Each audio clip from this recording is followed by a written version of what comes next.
selon mon jugement, sont des artistes qui ont la pratique de ce qui est constant. Donc, sont presque des artistes classiques, je dirais.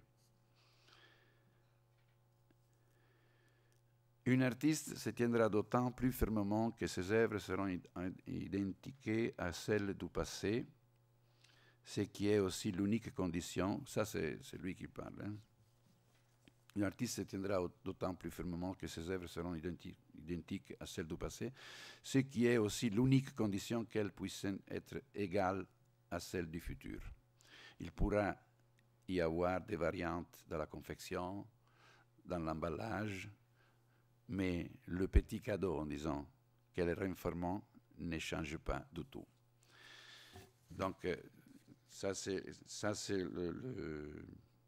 en disant, l'esprit à l'arrêt en regardant Lascaux, le texte de Luciano Fabbro. Et moi, je viens maintenant à cette page un petit peu plus difficile peut-être à lire. Je fais une traduction comme ça. J'ai écrit en italien, mais naturellement, je fais une tentative de m'expliquer. Un autre aspect qu'il a pensé toujours central dans son conception,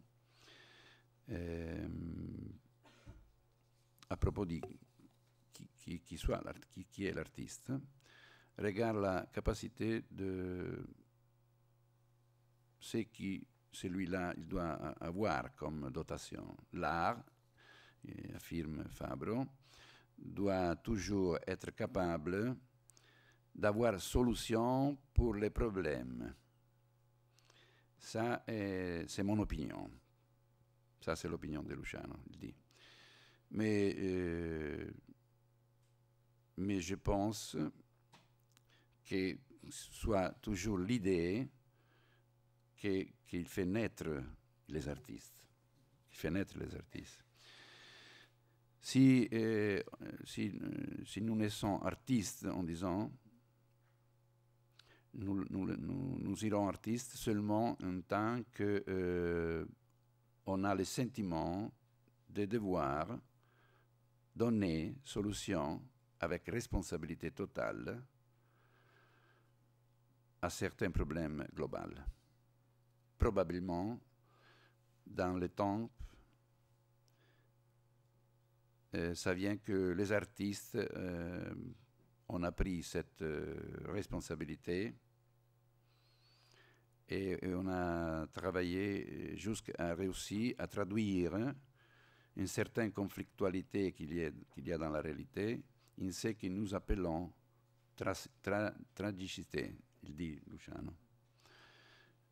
Et c'est comme ça, selon Fabbro, que nous sommes arrivés presque à la création d'une conception comme la poésie, le théâtre, et même la peinture et la sculpture. Donc comme des modalités avec lesquelles les artistes sont réussis à décharger, en disant, les tensions conflictuelles dans le travail, lequel représente dans quelques modalités la tragicité de la conflictualité. Écrit Luciano, l'artiste est comunque, de toute façon, une personne qui doit résoudre, doit porter des solutions aux problèmes, solutions qui aucune dans son époque, dans son moment et dans son espace, il est capable de porter. Donc donne à l'artiste une... Personne d'autre. Oui, nessun autre, oui. Personne d'autre est capable. Oui, voilà, seulement lui. Une dernière question, entre beaucoup de questions qu'on a provoqué Fabbro dans sa conception artistique, c'est cultiver naturellement la perception des sens et de la sensibilité du corps, mais aussi la cultivation de la mémoire et de le rapport avec l'histoire. Et il a écrit, l'autre chose qu'il faut cultiver, c'est la mémoire. La mémoire, que c'est ce qui donne la liaison et amplifie ce qui permet la connaissance et la reconnaissance entre nous. Le concept d'histoire ou de mémoire ou de complaisance de toute l'histoire de l'humanité et de toute l'expérience de la nature est basilaire pour l'artiste. Fondamental, oui. Et à côté de l'histoire, Fabro, il a cultivé aussi dans sa profonde réflexion une idée d'identité qu'on ne peut pas diviser dans l'éthique. Et ça, il a conçu, sa conception, il a lié à la modalité même avec laquelle l'identité doit s'exprimer dans la réalité. Quand l'artiste va contre sa propre identité, il a dit Luciano, et lui, il arrive à la faillite. Quand il va contre son identité, il arrive à la faillite. Il arrive à la faillite et ad avoir honte de soi-même et à odiarsi. Donc c'est la tragédie, en disant. Et ici, nous sommes arrivés à un point clé de son histoire d'artiste et d'homme. Dans les dernières années, l'absence de vocation authentique par l'art de beaucoup de jeunes artistes, plus intéressés, comme il a dit Margit Rowell, à la carrière qu'à l'art,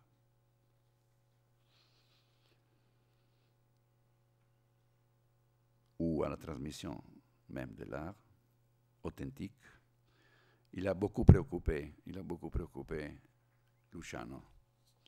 Et il a donné beaucoup de terribles sensations, pensées. Luciano, il était toujours brillant, ironique. Il a toujours joué avec les mots dans la conversation, même dans des œuvres. Toute qualité dans laquelle son intelligence, sa génialité, on a l'occasion de se manifester continuellement.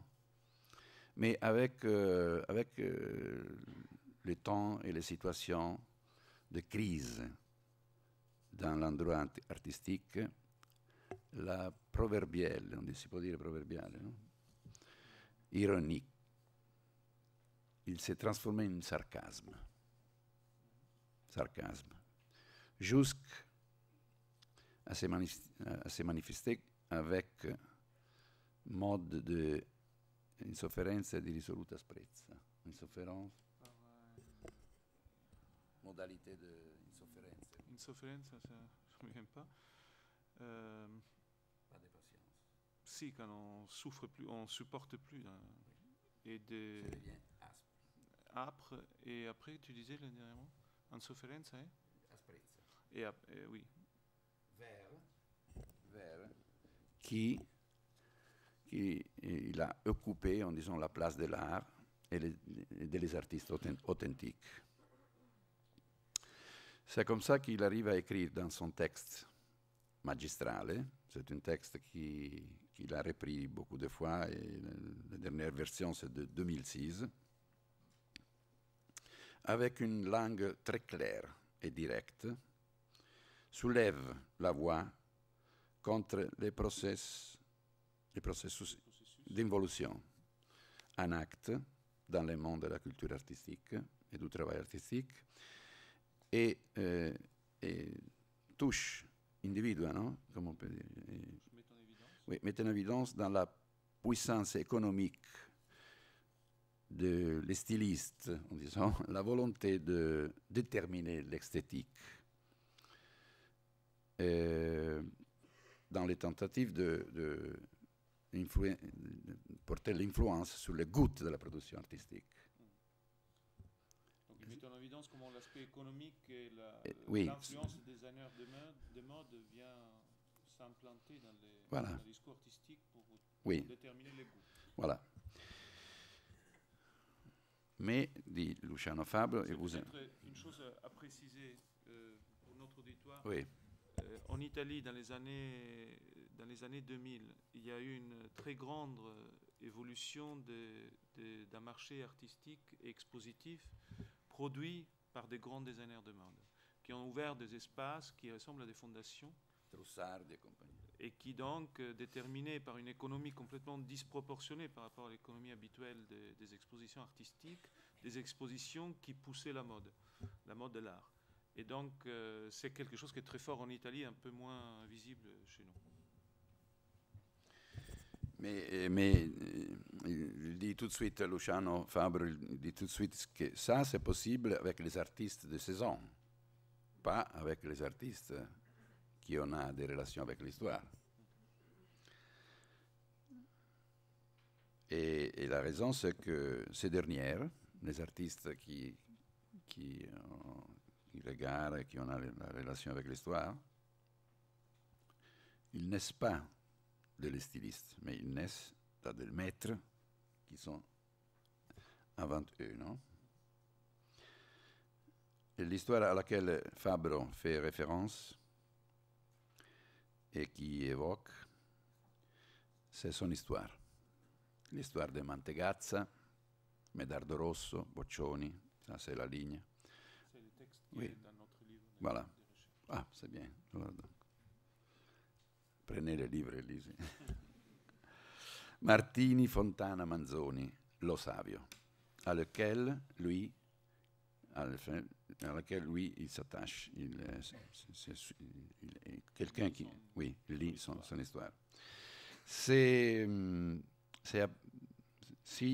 après la catastrophe de Tchernobyl, c'est de l'avril del 1986, Fabre, il avait théorisé la chute de la forme avec des œuvres, hein, pas seulement avec les mots, mais avec des œuvres emblématiques comme Prométhée, comme C'est la vie, etc. Après le commencement du dernier siècle, il ne semble pas avoir de doute sur l'entité de la crise qui prit la culture du travail artistique et il arrive à écrire une sorte de manifeste dans lequel je ne me souviens pas le nom, c'est à Naples que nous avons vu. Pas de nom. Il y a Magna... Didactica Magna, Minima Moralia, en disant ça c'est une certaine déclaration, manifeste, dans lequel il fait cette affirmation très importante, donc à ce moment il faudrait faire je l'avais déjà traduction, oui. C'est dommage, je l'ai traduit dans mon ordinateur déjà. Ah, mais bon, j'ai déjà fait le travail une fois. Une série de propositions très claires, donc... Premesso che la situazione attuale sconforta per la riduzione dell'opera, avec la prémisse, non? Que la situation actuelle désespère, en disant. Oui, non, c'est pas une prémisse. Avec mise en clair que la situation actuelle déconforte, on peut pas dire, oui, par la réduction de l'œuvre à gadget.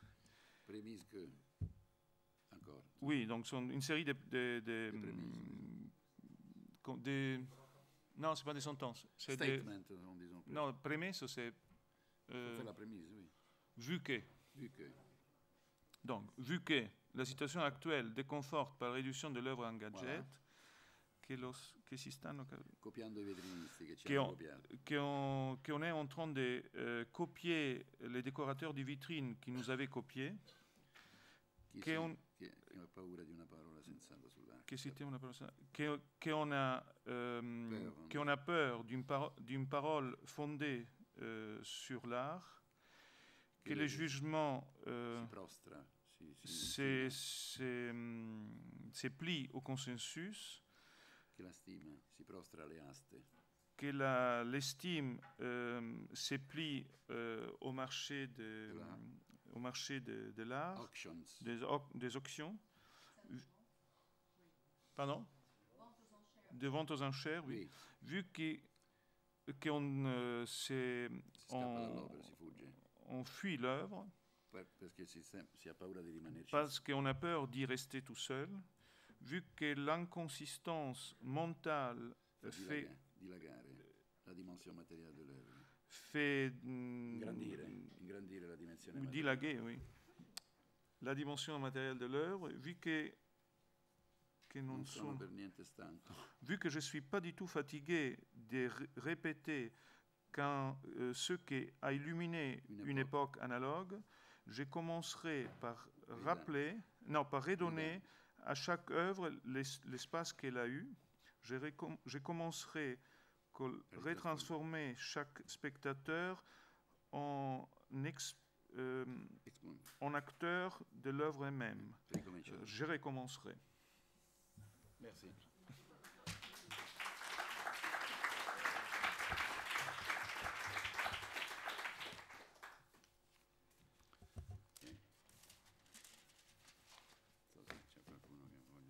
Oui, est-ce que peut-être si vous avez des questions ou des suggestions par rapport aux différentes questions proposées ce matin ou des dernières interventions, c'est peut-être le moment de les faire. Moi, je pense qu'il y a quelque chose que tu as mis en évidence qui réconcilie Giulio, qui malheureusement n'est pas là maintenant parce que je voudrais lui dire, je vais lui dire, mais réconcilie la position que Giulio hier a mis, donc auquel tu n'as pas assisté, mais donc tu as lu le texte en tout temps. Pendant la nuit, j'ai oui, donc il remettait en question effectivement justement la notion de permanence de la forme, non pas de la forme, mais de l'œuvre en tant qu'objet qui reste égal à lui-même par rapport à Luciano qui, selon lui, avait une vision généalogique et donc héroïque de l'artiste et qui donc voyait la forme comme quelque chose d'évolutif et donc l'œuvre comme quelque chose d'instable. Or que dans ton exposé, tu mets en évidence comment Luciano, dans les années 90 et 2000, arrive à repenser quelques notions comme il appelle l'harmonique, comme tu mets en évidence, et qui donc stabilise quelque part par rapport à, comme tu disais la traduction, on arrête devant Lascaux. Il y a quelque chose d'une idée de permanence de l'œuvre d'art, c'est-à-dire que les artistes retrouvent, comme disait Pauline hier, et non pas que l'artiste invente ou déplace, et que cette primauté du fait de retrouver, ici, réconcilie les deux positions. Et ça me semble tout à fait... Et il y a une différence. Oui. Je crois que nous devons réfléchir sur une différence. La différence, c'est que Luciano toujours travaille à une idée d'œuvre qui se doit former encore une fois. Et c'est lui qui travaille à ça. Oui. C'est l'artiste, en disant. Oui. Donc, il a un espoir sur le plan projectuel et du travail. Oui.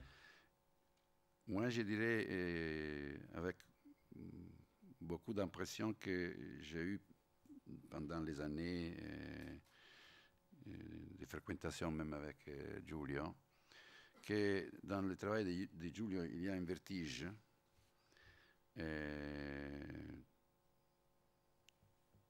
Il a dit lui-même, donc moi je ne dis pas rien de nouvelles, un vertige avec une dimension tragique. Parce que même dans la registration qu'a écoutée cette nuit de son speech, il a déclaré qu'il ne veut pas intervenir en disant sur rien. Et surtout qu'il n'a pas aucune intention d'avoir un dialogue. Il a dit. Parce que on ne peut pas faire rien. C'est déjà tout fait. Et ça, je crois qu'il est lié à la naissance du langage de Giulio, de lequel j'ai une grande estimation, naturellement. Je dis ça à partir d'une admiration totale pour le langage de lui. Mais c'est une naissance dramatique. C'est la naissance dans laquelle on voit la chose et on reste tout de suite, en disant, paralysé dans l'épiphanie de cette chose, non? Et le dessin géométrique de l'année 60 de lui, c'est à la base de tout le reste de l'activité. Et c'est toujours l'idée de la représentation qui se pose pour la, come lui ha detto, per la sala di attesa, no? In attesa che arrivi qualche cosa da rappresentare. Dans l'attente que quelque chose arrive. Oui. Mais de lequel lui ne peut pas faire rien parce que ça vient dehors. C'est pas lui qui doit la produire. Qui produit cette chose. Oui. Ça, c'est la différence entre les deux, je crois. Oui, je pense qu'elle est importante. Oui. Effectivement, Giulio a aussi théorisé la sortie de l'artiste acteur de la scène, comme il disait hier, et qui dans plusieurs écrits, il parle du fait. Donc, à un moment donné, dans les années 90, Giulio écrit un texte dans lequel il renonce à produire des expositions. Et hier, il a dit encore. Hein. Oui. Et dans lequel il produit que des expositions dans les halls d'entrée de sa propre maison. Et donc, le premier bouquin s'appelle Contemplator Enim, donc regardez voilà. Donc. Les valets de chambre. Oui, et ce sont deux valets de chambre qui portent des boîtes vides, et toutes les pièces se rejouent, tous les langages, tous les éléments de langage de son travail se rejoueront uniquement dans cet espace qui est le hall d'entrée de son appartement à Turin. Et toutes les images sont désormais jouées qu'à l'intérieur de cet espace. Et là, il y a une sortie de scène qui est proprement théâtrale. Hein. Comme il disait hier, quelque part, il attend qu'on remarque la tragédie de cette sortie. Il répondait à Jean-Louis en disant j'espère qu'on remarque la sortie de cette sortie. Et n'est pas l'importance de cette sortie, l'importance de l'absence. Ce n'est pas un renoncement. Mais effectivement, là, nous rentrons dans un autre aspect qui est aussi peut-être dans les vertiges dont tu parles. Le dessin géométrique de Paolini en 1960 est une toile sur laquelle est dessiné, donc dans la toute première version, vous avez un trait. Oui, mais dans la première, il y a un trait de crayon en bas qui reprend l'épaisseur de la toile, dans laquelle ils sont représentés les clous. Oui. Et après, dans l'espace restant de la toile, il trace simplement deux diagonales qui sont la base de la perspective. Donc, ces dessins géométriques, après, sera réédité à plusieurs reprises sans la partie basse. C'est le moment avant de produire une image. C'est le moment avant de produire une image. À lequel il est resté toujours. Voilà. Et toute l'œuvre de Paolini se base sur ces moments avant. Et effectivement, tu utilises une idée, une image médusante. On a l'idée même des parèses. Dans l'écoute que j'ai eue de la conversation d'hier, j'ai eu l'impression qu'il lui s'attache à presque à un archétype. Un archétype qui ça vient et qui... Donc, il faut le recevoir seulement, c'est tout. Ouais. Mais naturellement, avec la complexité de laquelle il lui est capable. Avec la finesse, pour revenir au titre de Luciano. Avec la finesse, hein, et pas que la géométrie, avec le décalage. Parce que ce qui est peut-être important dans ce que tu soulignes à voir, est aussi que tu es en train de parler de l'aspect plastique du langage. Parce que le langage de Giulio est un langage, je veux dire, il utilise des moules des sculptures existantes, il colle des photocopies agrandies. Donc l'histoire. Oui, mais je parle aussi plastiquement, simplement que nous sommes... il dessine effectivement beaucoup, mais le dessin n'est jamais quelque chose qui définit une forme, mais la forme est toujours collée, c'est un collage en fait. Le travail de Paolini est fondamentalement un collage. C'est un montage. Et il me semble qu'on mettait en évidence... Margit aussi mettait en évidence la notion de travail chez Luciano. Et là, je pense que nous sommes dans un domaine complètement différent.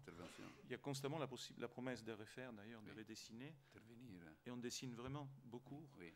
Et en même temps, peut-être une chose qui est difficile à comprendre, parce que vous avez vu, j'imagine, l'exposition qu'a fait Jean-Louis Bonbon sur les 30 ans de l'Institut.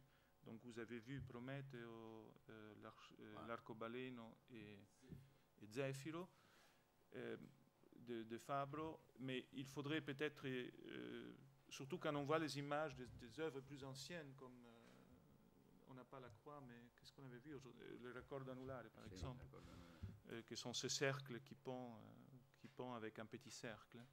La finition des travaux de Luciano, et surtout à cette époque, mais toujours, hein, ça s'est déplacé dans les travaux, mais disons que les travaux, la finition, est quelque chose d'une extrême importance. Et tous les détails, par exemple, on parle des pieds, mais les pieds de Luciano étaient non seulement la soie de Chantung dans l'édition que nous avons vue de la Biennale de Venise, c'était d'une qualité absolument extraordinaire, la vitre d'une qualité, le verre d'une qualité extraordinaire, mais dedans, par exemple, les pieds ont 2 tubes en plexiglas qu'on peut allonger. Hein. C'est vraiment maniaque, je dirais. Hein. Parce que Luciano reprenait la dernière base du pied au nord, donc il coupait une plaque en plexiglas. Et après, il y a 2 tubes en plexiglas qui peuvent être allongés selon l'auteur de la pièce. Et ils ne doivent pas toucher les hauts, hein, comme beaucoup des pièces de Luciano, ils sont un peu comme ça, hein, de cette distance du plafond. Et donc, les pieds touchent à peine. Si, il doit toucher le plafond. Voilà. Oui, oui. Et donc, les plexiglas doivent monter au nom pour toucher donc, les plafonds. Et les plexiglas doivent aussi éviter qu'il y ait des ombres à l'intérieur de la soie. Donc, les tubes sont en plexiglas, qui est contradictoire par rapport à un tube qui doit tenir. Et Luciano était extrêmement attentif. Par exemple, les cubes, quand vous voyez les cubes, hein, là, nous, on n'a vu que des images de l'extérieur.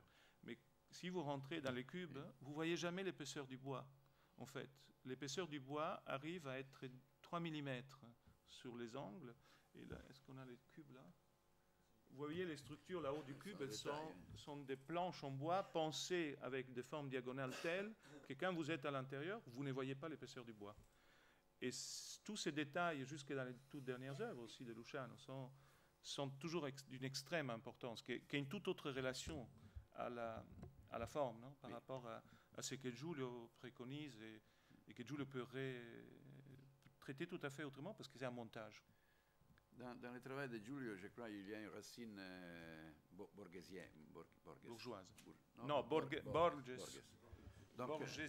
Borgesienne. Comment on dit en français? Oui, Borges. Et donc, les deux d'ailleurs. Ok. Merci. Merci.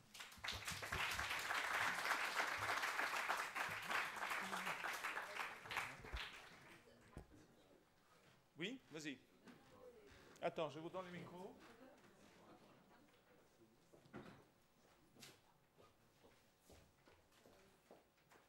Je suis demandé, je pose cette question à toutes les spécialistes.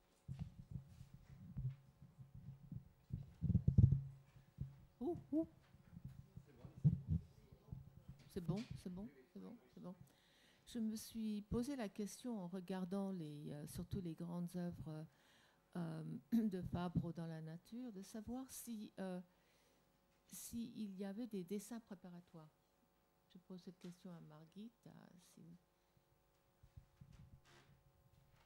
Bon, je ne sais pas si je suis la meilleure personne pour répondre. C'est dommage que Sylvia ne peut pas répondre. Mais à ma connaissance, il n'y avait pas de dessin préparatoire. Il y avait des croquis d'idées, pour ainsi dire.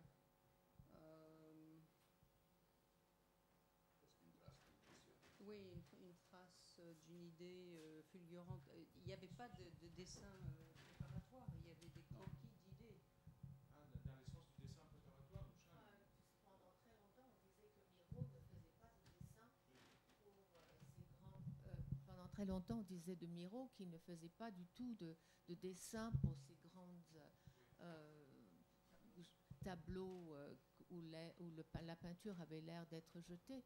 Et puis on a découvert beaucoup plus tard qu'effectivement il y avait des petits croquis, mais qui étaient extrêmement précis. Et je me suis demandé si, pour Luciano, qu'est-ce qu'il y avait, parce que ce sont des œuvres quand même certaines comment s'appelle l'œuvre que tu as montrée, la dernière avec la corde Déméter, par exemple, une œuvre comme Déméter, où il faudrait même, pour la réalisation de cette œuvre, avoir quand même quelque chose à montrer aux ouvriers avec lesquels il travaillait, coupeurs de bois, de pierre. Non, je voudrais vous informer que une des choses qu'ils voulaient mettre à Shanghai pour l'exposition qu'ils nous sont en train de préparer, c'est une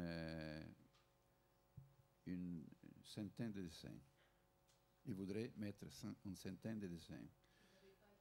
Oui, et nous avons eu le rendez-vous les jours de juin pour commencer à regarder les dessins, et on a pris un rendez-vous pour la semaine après, que nous n'avons jamais eu, pour regarder une centaine de dessins. Il voudrait exposer pour la première fois, il a dit, une centaine de dessins. Et il m'a montré quelqu'un de ces dessins. Ce sont vraiment des petites choses très simples et quelquefois comme une intuition que j'ai dit, non? Ce ne sont pas des projets, jamais presque. Mais il y a aussi des dessins plus particuliers.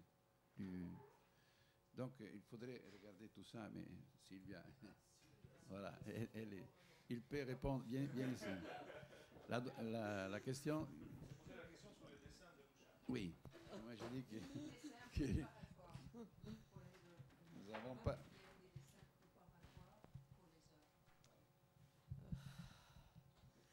C'est une question un peu compliquée. J'ai raconté que nous avons l'idée. Ils ont compris que c'est une question compliquée. Dans l'occasion de Shanghai. Oui. Le travail sur le dessin, c'est un travail qui m'angoisse beaucoup parce que c'est un travail qui ne s'est pas vraiment fait. C'est une chose un peu familière. Il travaillait, les dessins, ce sont normalement des cadeaux qu'il faisait à des amis. Et c'est en dimension un peu comme ça, un peu d'amitié, un peu d'affection, comme une démonstration d'affect.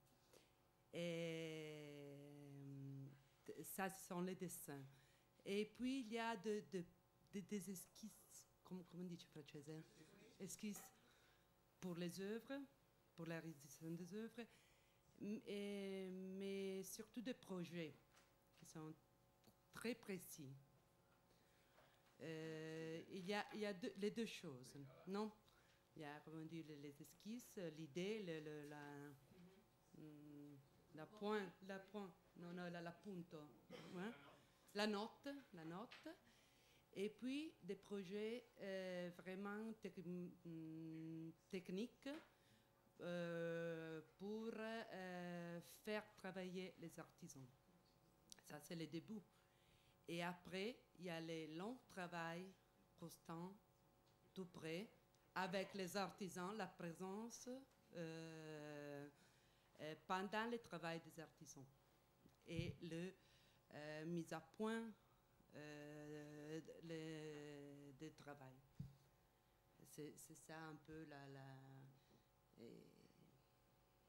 un peu, on a parlé de l'ospirato, on a parlé de le pied. Ce sont des œuvres exemplaires pour les rapports avec l'artisan et il y a beaucoup d'écrits sur ça, mais pour les rapports et pour les possibilités qu'il y avait la capacité artisanale, et d'autres parties pour les moments où il a commencé à travailler avec les marbres et la capacité de traiter les marbres, c'est presque perdu en Italie. Il y avait des choses en marbre, les savoir-faire,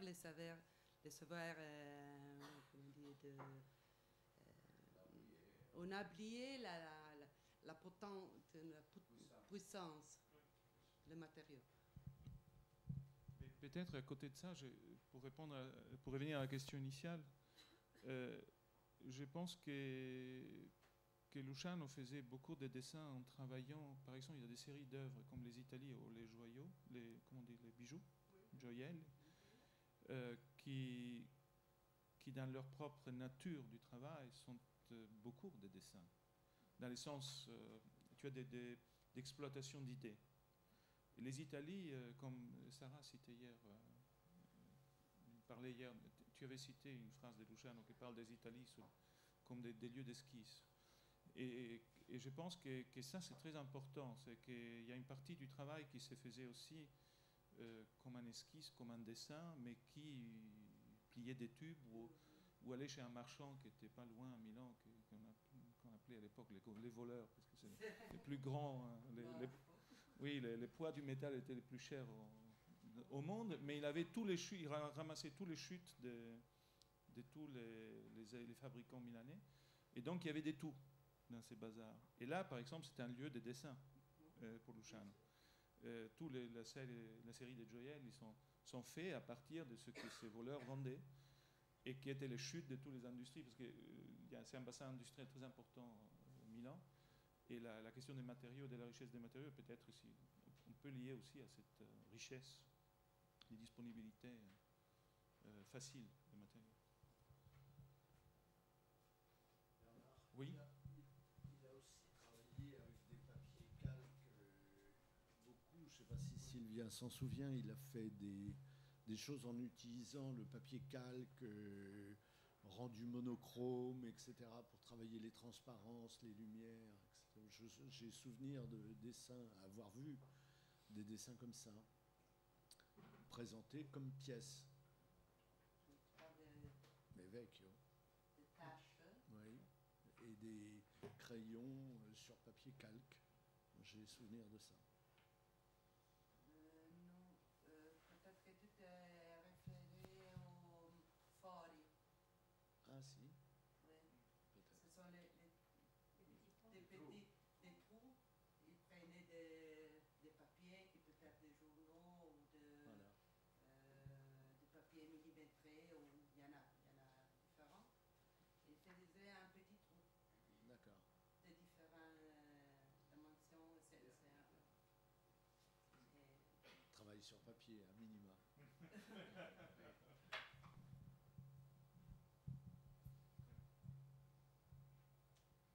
Si, mais après, peut-être aussi la question que tu évoques des artisans est un peu difficile à comprendre dans une école d'art. Pour deux raisons, je pense. Parce qu'on incite les élèves à travailler avec les artisans, mais ils ne connaissent pas les artisans. Et d'un autre côté, parce que nous avons une relation à la question du travail depuis une vingtaine d'années qui a fortement changé sur cette question. Et je pense que Luciano était dans cela assez atypique, même sur la scène internationale. Parce que Luciano avait une capacité de repenser le travail, comme il théorise d'ailleurs, comme quelque chose d'inutile et pourtant fondamental, quelque chose qui est inutile à la forme parfois, mais fondamental à la conception et à la réalisation du travail. Et donc l'approche avec les artisans était une approche extrêmement savante et dilettant en même temps. C'est que Luciano apprenait les métiers en même temps, hein, mais il ne les faisait pas. Et cette capacité d'apprécier ce que ça veut dire de travailler, les temps, l'énergie, les poids par exemple, le déplacement des pièces, il était extrêmement, je ne sais pas, mais je parle des choses très simples, mais soulever une pierre, pour monter la colonne que vous voyez à droite en bas, semble très facile. Hein. Ce n'est pas facile du tout, parce qu'on ne peut pas l'apprendre avec des sangles, on peut pas. Et Luciano inventait des objets, hein, des petits outils qui servaient à l'apprendre dès l'intérieur en encastrant un morceau de métal qui donc servait à poser exactement les pièces avec une facilité extraordinaire. Et toute cette pensée peut sembler cachée dans le travail, c'est-à-dire peut sembler, comme dit Luciano lui-même avec la pièce qu'on vient de réaliser ici, quelque chose qui est appréciable seulement sur le vide de l'intérieur. En même temps, il donnait à cette chose une importance très, très, vraiment fondée sur l'idée même de faire forme. Je pense que là, c'est quelque chose qui est difficile à voir, mais central, non?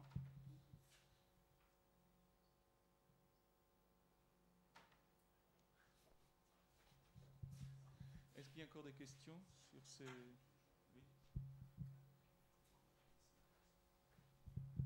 C'était pas vraiment une question, mais c'était une remarque suite à ce qu'on a entendu ce matin entre l'intervention de Philippe Louis Rousseau, celle de Margit Rowell et la vôtre. C'est qu'on sent bien comment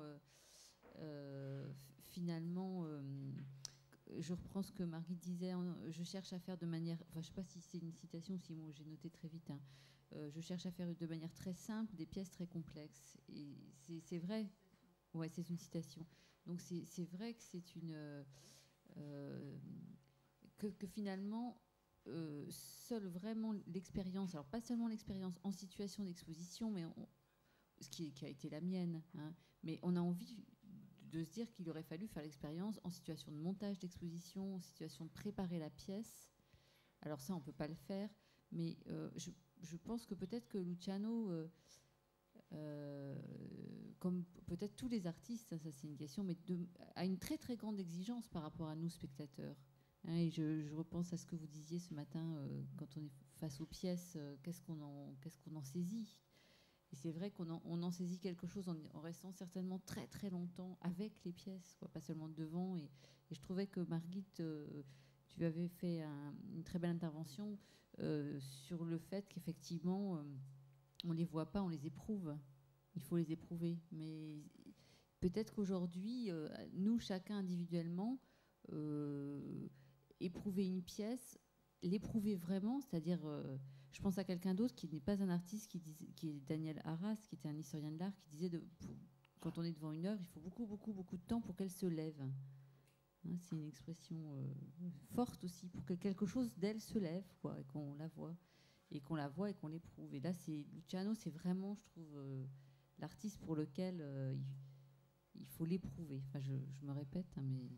Alors qu'aujourd'hui, quand même, on voit beaucoup, et les étudiants premiers, mais tous les étudiants, les historiens de l'art, les artistes aussi, on voit beaucoup par reproduction. Donc on n'éprouve pas, donc on ne voit pas.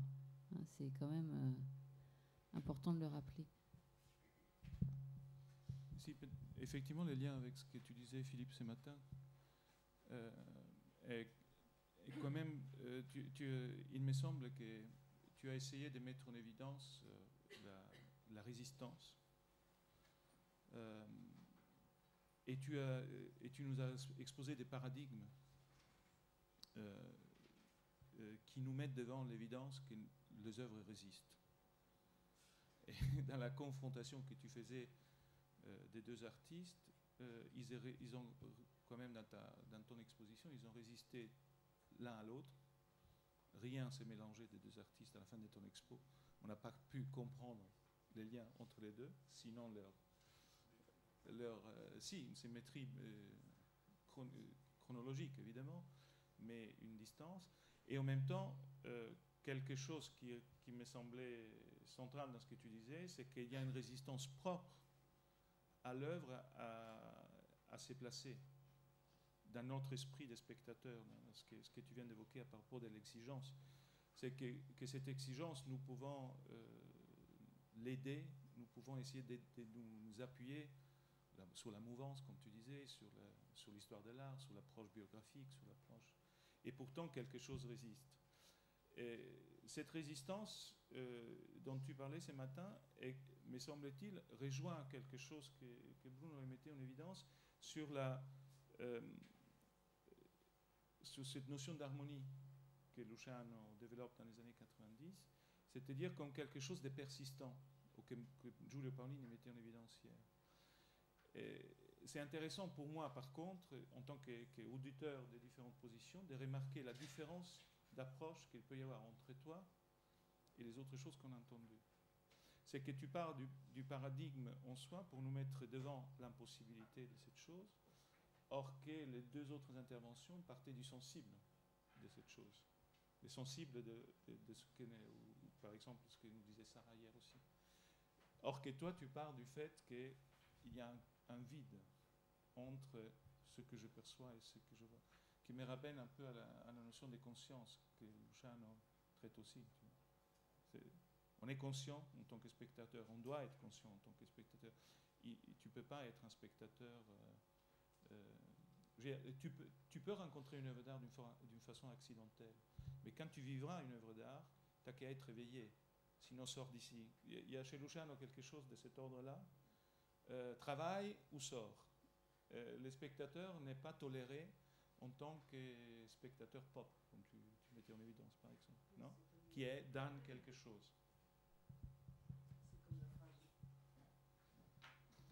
C'est comme la phrase de Beuys, celui qui ne veut pas penser peut quitter la salle.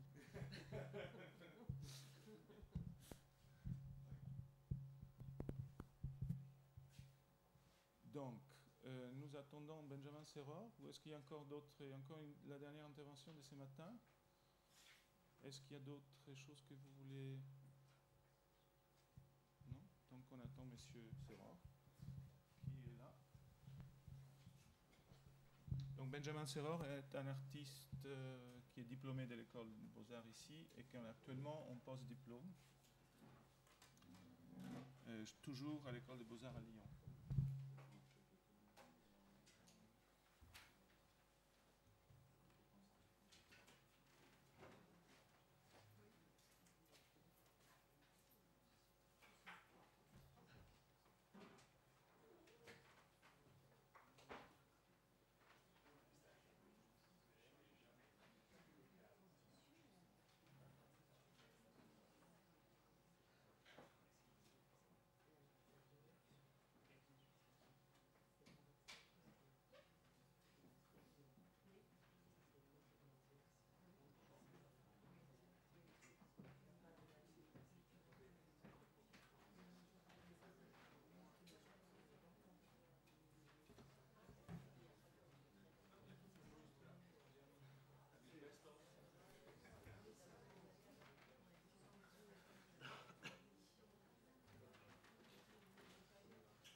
Donc nous sommes prêts. Alors on attend Benjamin Serror qui est donc le dernier artiste à intervenir aujourd'hui, ce matin.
Bonsoir.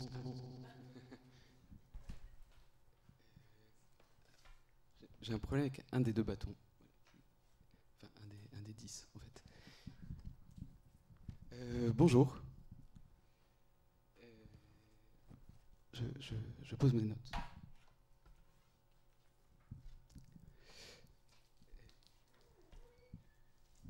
Excusez-moi, j'ai un bâton qui bouge beaucoup. Voilà, alors... C'est vraiment compliqué. Alors voilà, au cours du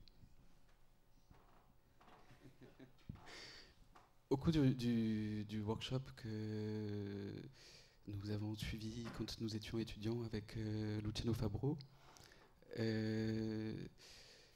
la question de notre conscience historique à nous étudiants s'était posée beaucoup. Enfin, Luciano Fabro avait beaucoup insisté sur cette question, était revenu plusieurs fois dessus pour nous demander à nous étudiants, c'était en 2006,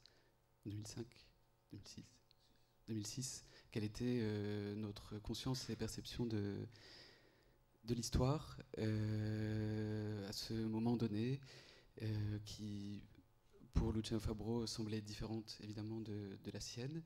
Et donc cette question avait été posée sans cesse pendant tout ce workshop, de manière assez agressive, on peut dire. Il est revenu plusieurs fois, il nous a un peu engueulés. Donc c'était assez étrange pour nous de suivre cette question. Mais surtout qu'il posait cette question de manière assez, comment dire, assez curieuse. C'est-à-dire qu'il ne posait pas la question de nous demander quelle était notre connaissance historique. Par exemple, il nous a jamais demandé si l'un de nous connaissait les peintres troubadours de la région lyonnaise qui ont peint au XIXe siècle de très jolis tableaux qu'on peut voir au Musée des Beaux-Arts. Cette question, par exemple, c'est jamais posée, mais disons que la perspective de cette histoire était retournée. Luciano Fabro nous demandait de manière très insistante quel serait, à notre avis,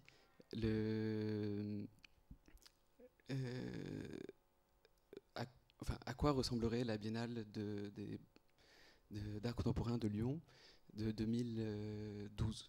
Voilà, 2012 qui serait à peu près l'année à laquelle nous, qui étions encore étudiants, serions potentiellement en âge et en pleine puissance créative qui nous permettrait d'accéder à cette biennale. Et donc cette question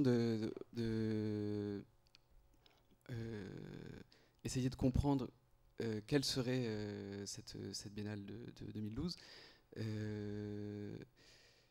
était, je crois, pour Luciano Fabro, cette question de nous poser très directement comment est-ce qu'on articule le passé, le présent, pour construire notre œuvre. Et je ne sais pas qui, sur le moment, moi j'avoue, semblait poser simplement une question plutôt simple qui était une bonne connaissance du monde de l'art nous permet de l'anticiper. Et en fait, en y repensant depuis ce workshop, je me dis que Luciano Fabro a beaucoup trop insisté sur cette question pour que ce soit un simple conseil, et que ça devait être une question beaucoup plus importante qu'un simple conseil de dire connaissez bien votre milieu pour arriver à être efficace dedans, et que la question me paraît englober quelque chose de beaucoup plus vaste, et qui était cette question de comment est-ce que nous construisons notre rapport à l'histoire. Enfin, pour moi, ça me paraît, je sais pas, important parce qu'il a vraiment beaucoup insisté. Enfin, il a été assez méchant quand même avec nous. Et du coup, quand on est assez méchant, ça fait réfléchir d'autant plus.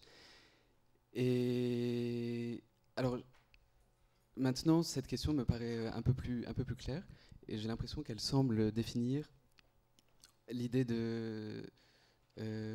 Enfin, je ne sais pas si ça peut permettre d'y répondre, mais qu'en tout cas, cette question du rapport à l'histoire, on pourrait je sais pas, l'aborder comme un usage possible de ce à quoi servirait l'art. En tout cas, moi, c'est une chose qui guide en tout cas mon travail, cette idée que l'artiste représenterait un point de jonction entre une histoire mythique ou le temps historique et le présent dans lequel nous le percevons, et aussi dans lequel nous actualisons cette histoire mythique. Dans cette idée que le contact d'une œuvre, si elle est bonne, met en jeu des histoires qui sont l'histoire de ces formes, et qu'elles s'actualisent au moment où on les regarde. Et donc ce temps présent, comment dire, l'œuvre sert à relier ces deux temps qui seraient ce temps historique ou mythique et le temps de l'œuvre. Voilà, je regarde juste mes notes. C'est pas facile de lire mes notes. Voilà, dans l'idée que l'œuvre rend le temps historique sensible, c'est-à-dire qu'elle simplement elle permet de donner à ce temps historique une forme qui permet de voir cette histoire de manière visible. Alors, j'aimerais traiter d'un exemple ici, enfin de deux exemples de ces rapports à l'histoire qui, pour moi, me paraissent très intéressants, car ils parlent de formes qui découlent directement d'un rapport à l'histoire. Voilà, alors ces deux exemples, quand on parle d'histoire, on parle souvent de la place que l'on réserve à nos héros. Et là, en l'occurrence, j'aimerais vous parler de deux héros, qui s'appellent Ian Curtis et l'autre Gaby Delgado, qui sont respectivement les chanteurs du groupe Joy Division et du groupe DAF. Et voilà, Joy Division est un groupe anglais et de la fin des années 70, et DAF est un groupe des années 80. Mais avant, j'aimerais juste boire une petite gorgée d'eau.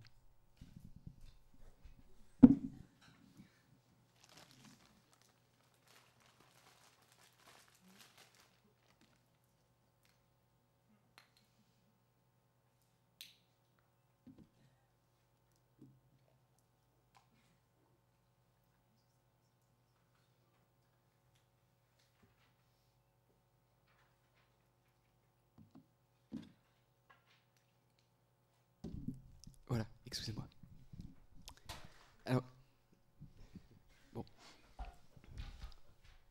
Alors, ce qui me paraît intéressant, donc revenons à ces deux exemples. Donc Ian Curtis est le chanteur de ce groupe Joy Division, la division de la joie. Donc Ian Curtis a été toute sa vie durant un employé un employé municipal. Il s'occupait de gérer les vacances des employés municipaux de la ville dans laquelle il habitait, et a fondé avec d'autres musiciens donc ce groupe de Division.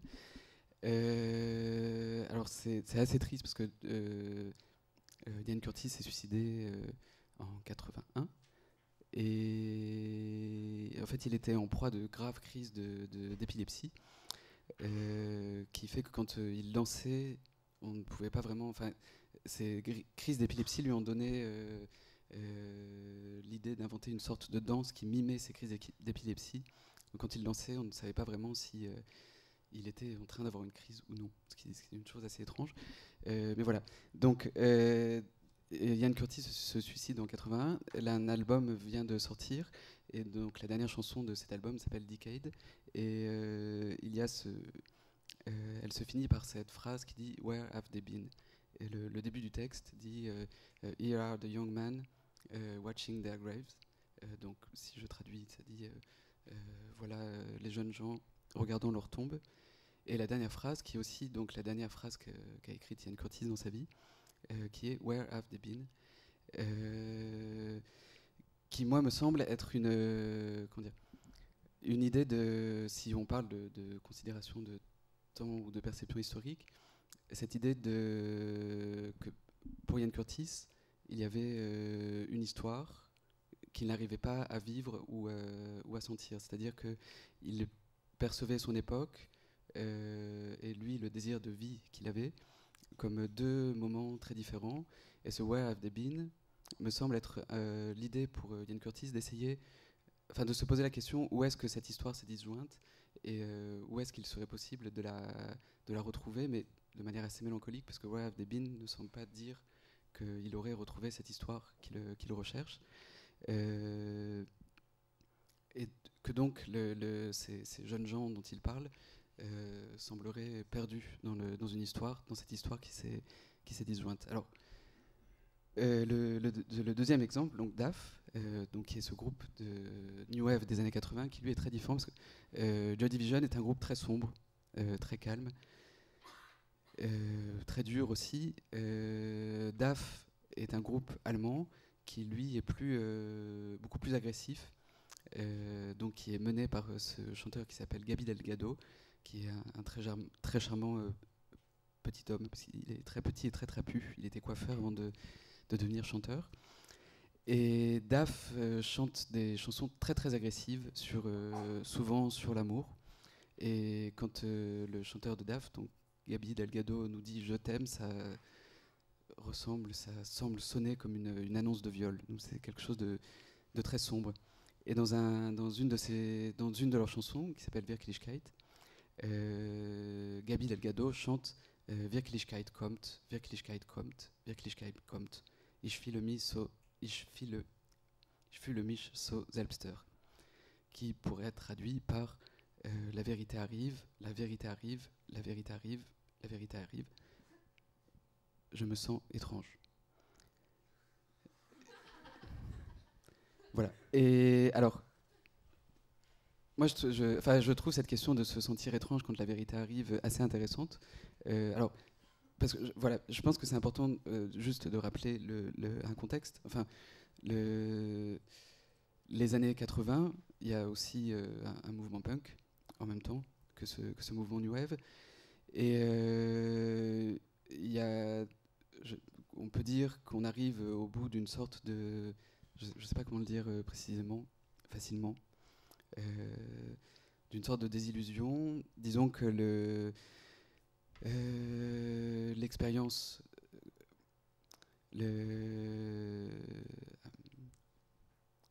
comment dire ça simplement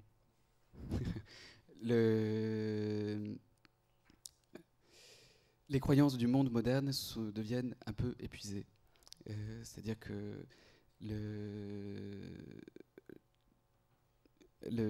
comment dire, dans le souvenir de la guerre 39-45 n'a pas servi complètement de chose annonciatrice pour finalement essayer de limiter les guerres.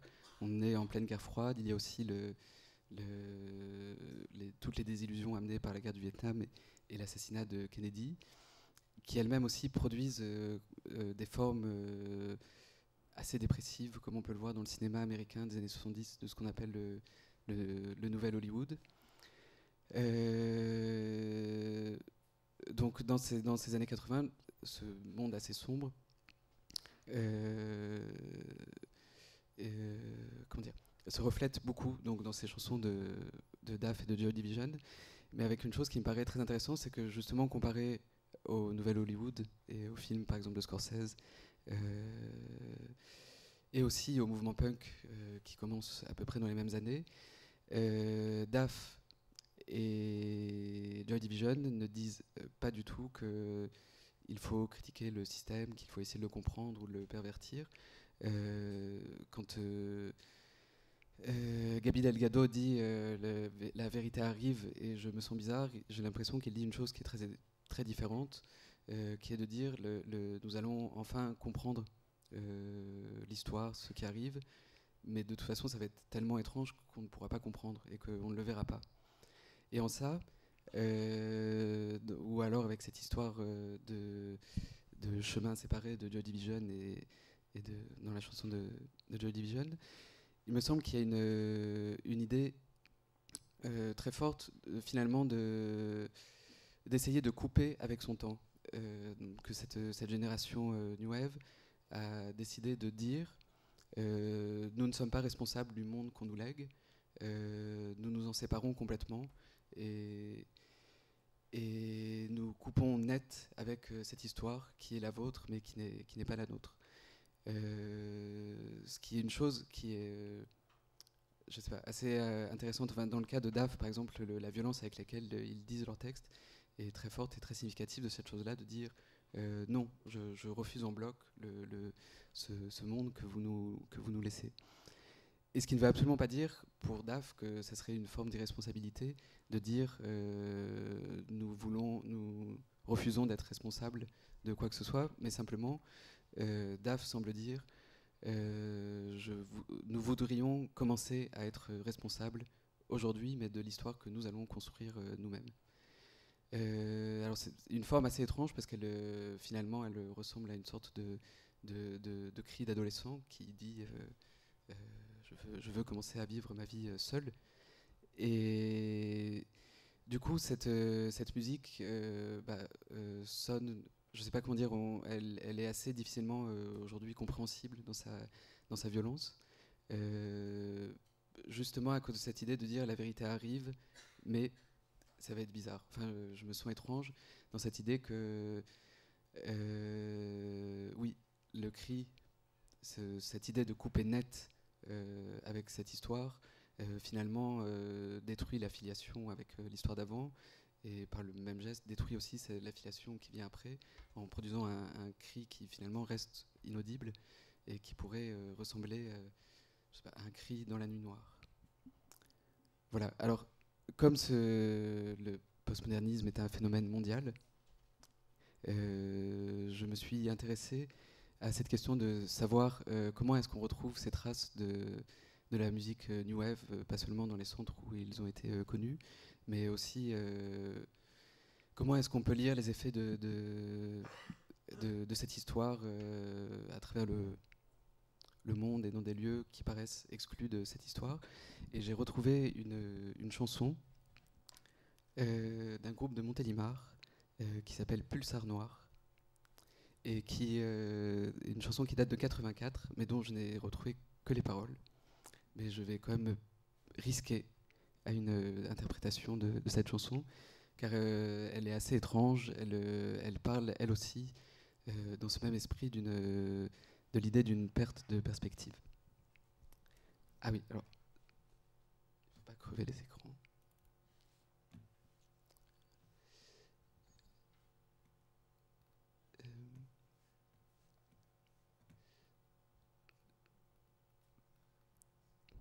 Je me sens un peu gêné de mettre autant à nu mon disque dur.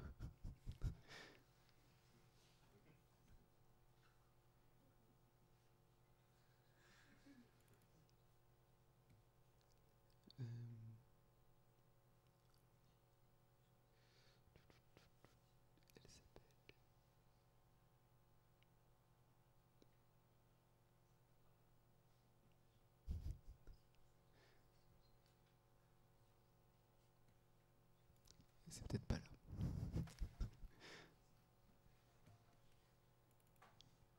Ah.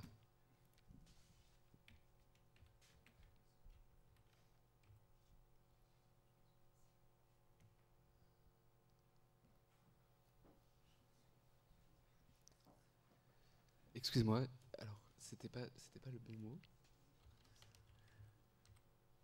Non.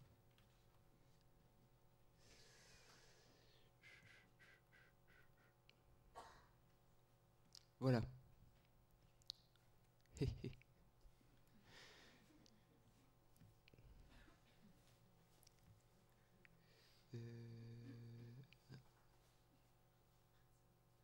D'accord. Alors, on va l'ouvrir comme ça.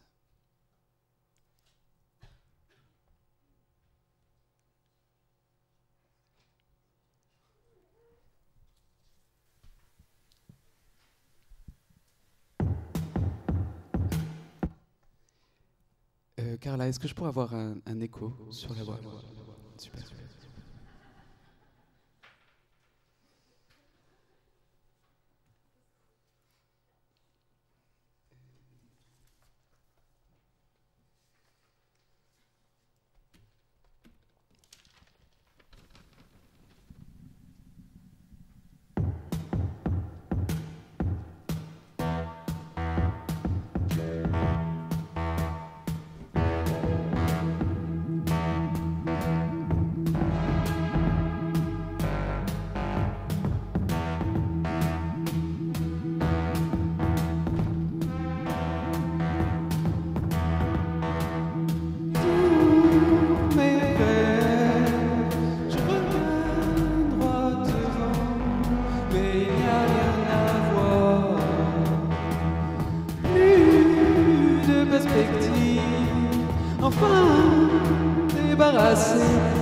Des promesses de tout voir, oh des promesses de tout voir, dans ces rêves, plus de lit, non il n'y a rien à voir, oh non il n'y a rien à voir, dans ces rêves, il n'y a plus de perspective. L'espace s'embrase, tout devient un seul plan. Plus d'anciennes, plus d'horizon. Non, il n'y a plus rien à voir. Non, il n'y a plus rien à voir. Adieu l'horizon. Adieu l'horizon. Non, il n'y a plus rien à voir. Non, il n'y a plus rien à voir.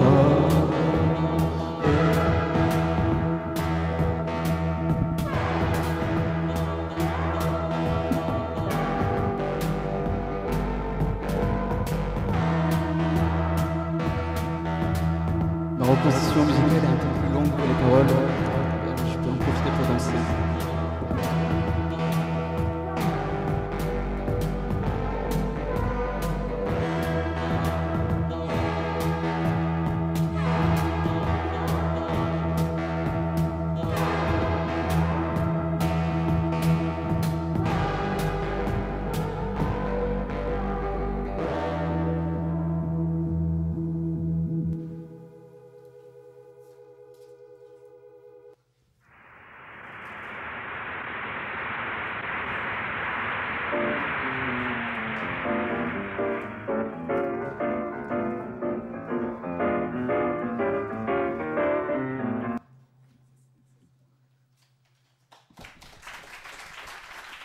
Voilà.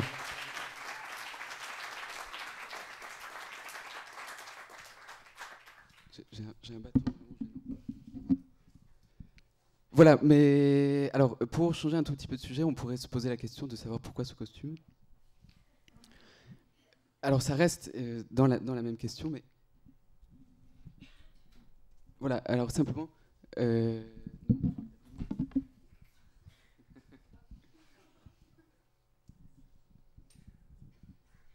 C'est vraiment pas fait pour les conférences. Voilà, alors il y avait une question. Voilà, alors simplement, voilà, Oskar Schlemmer est mort dans les années 40, après n'avoir pu absolument pas partir aux États-Unis comme il le rêvait,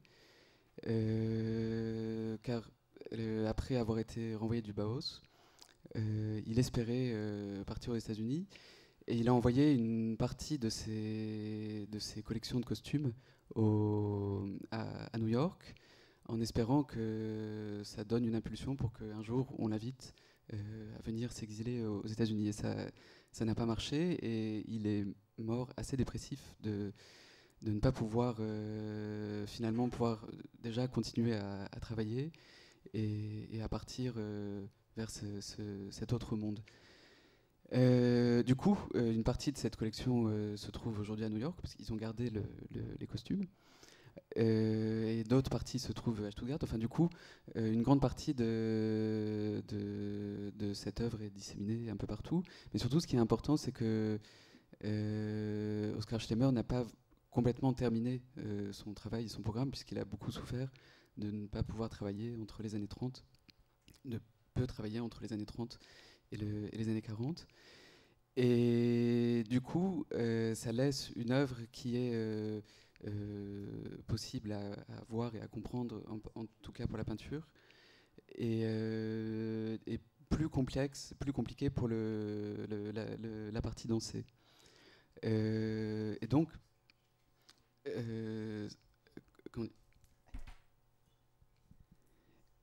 une question se pose de savoir, parce que du coup, ça donne une œuvre qui est difficile à interpréter et qui, du coup, crée des débats et des confusions. Et du coup, la question que l'on peut se poser, c'est comment est-ce qu'on pourrait arriver au plus juste, avoir une perception de ces œuvres qui sont difficilement reconstituables. Voilà, parce que tout simplement, en portant ce costume, moi, je me suis rendu compte que c'était pas évident de vivre avec, parce que, par exemple, aller boire une bière avec ce costume, c'est pas évident. Essayer de chercher un truc dans un disque dur aussi, ou parler avec un micro. Et c'est une question qui est intéressante et dont on se rend compte parce que dans la pensée de Schlemmer, la danse est quelque chose qui serait une métaphore de la fête, du bal populaire. Et cette chose intéressante de voir que donc c'est une chose qui est très concrètement reliée à la vie. Et pourtant, on se rend compte que le costume est très difficilement portable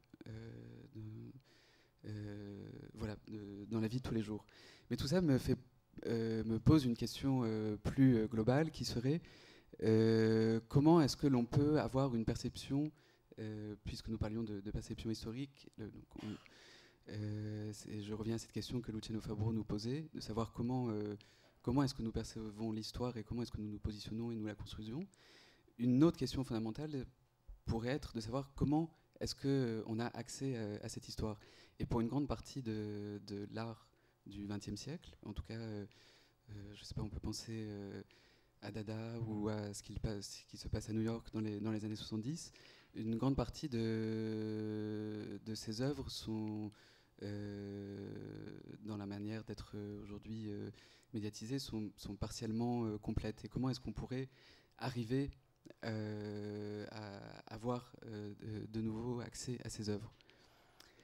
Alors voilà, c'est une question et je voudrais faire une proposition aujourd'hui. Alors je pense qu'il faut que j'utilise l'ordinateur, alors je vais enlever un bras.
Bon, voilà, c'est plus confortable. Pardon, excusez-moi. Alors voilà cette proposition que j'aimerais faire aujourd'hui. Alors voilà, ça s'appellerait...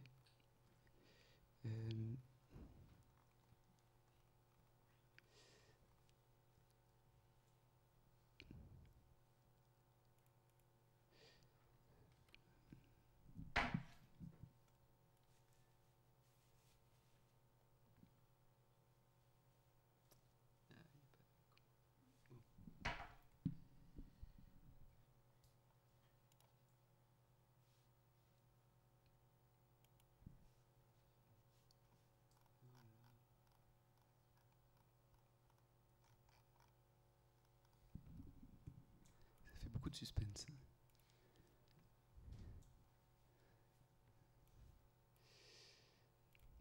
Voilà, alors préfiguration pour un écomusée des arts et traditions des avant-gardes historiques.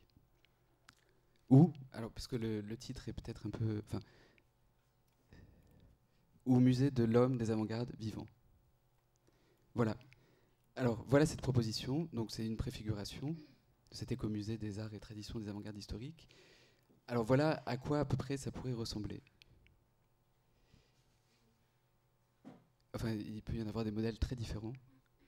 Celui-là est en cours de construction. Ça, c'est plutôt dans un garage. Voilà, ça, c'est un espace un peu vide. Celui-là est très grand. Voilà. Celui-là est plus compliqué. Celui-là, il y a là, il y a une grande scène. Alors, c'est pratique. Celui-là est déjà préparé pour la scène. Celui-là est très joli. Celui-là, voilà, il y a un escalier. Celui-là aussi, on pourrait faire une adaptation d'une pièce de Strindberg. Voilà. Moi j'ai un faible pour celui-ci, parce qu'il est modulable. Voilà, alors en fait, cet écomusée, cet écomusée pour des arts et traditions des avant-gardes historiques, serait... Alors voilà, c'est une proposition de réserver des espaces vides dans des musées dans lesquels nous viendrions le week-end pour faire des reconstitutions d'œuvres d'art historiques. En fait, je discute parfois avec des amis qui sont historiens et qui, eux, des médiévistes, et qui, eux, vont le week-end faire ce qu'on appelle des GN, qui sont ce qu'on appelle les grandeurs nature, où pendant un week-end, ils jouent à vivre dans les conditions de l'époque dans laquelle, qui par ailleurs ils étudient. Bon, alors tous les historiens ne font pas ça. C'est pas forcément très sérieux et très intéressant, mais ça permet quand même d'avoir je sais pas, une perception, peut-être un moment du froid ou comment on fait la nourriture, des choses comme ça qui sont peut-être un moment intéressant à quand même avoir en mémoire. Et donc, bah voilà, cet écomusée des arts et traditions des avant-gardes pourrait nous permettre de rejouer et d'avoir accès à un fond d'histoire, de performances ou de choses actées qui nous permettraient de comprendre au plus juste quels ont été ces événements, comment ils se sont passés, comment ils se sont déroulés. Car voilà, moi et ça sera une sorte de conclusion. Après cette question de la perception du temps et de notre position par rapport à ce temps que nous a posé Luciano Fabro pendant ce workshop, se ressort pour moi la question de savoir comment est-ce que justement on arrive à être en même temps complètement consciente de l'époque dans laquelle nous travaillons et en même temps d'arriver à trouver des outils pour arriver aussi à s'en abstraire. C'est-à-dire, je reviens à une citation de mémoire d'Adorno qui, dans Minima Moralia, nous invite à ne pas nous laisser aller aux questions urgentes de nos époques, de manière à, enfin, comme le pensait Adorno, que les questions urgentes étaient une très bonne manière institutionnelle ou politique de détourner l'attention sur des sujets plus graves, et qu'il était donc très important selon Adorno, d'arriver à réfléchir calmement et posément, et donc de ne pas se laisser guider par les questions urgentes. Et pour ça, j'ai l'impression que cette question de... Voilà, bon, je ne sais pas si c'est la meilleure solution, mais qu'il est... je sais pas, qu'il est important de construire des outils pour arriver à ne pas voir, à ne pas percevoir notre condition historique à travers ce prisme de l'urgence. Voilà. Merci.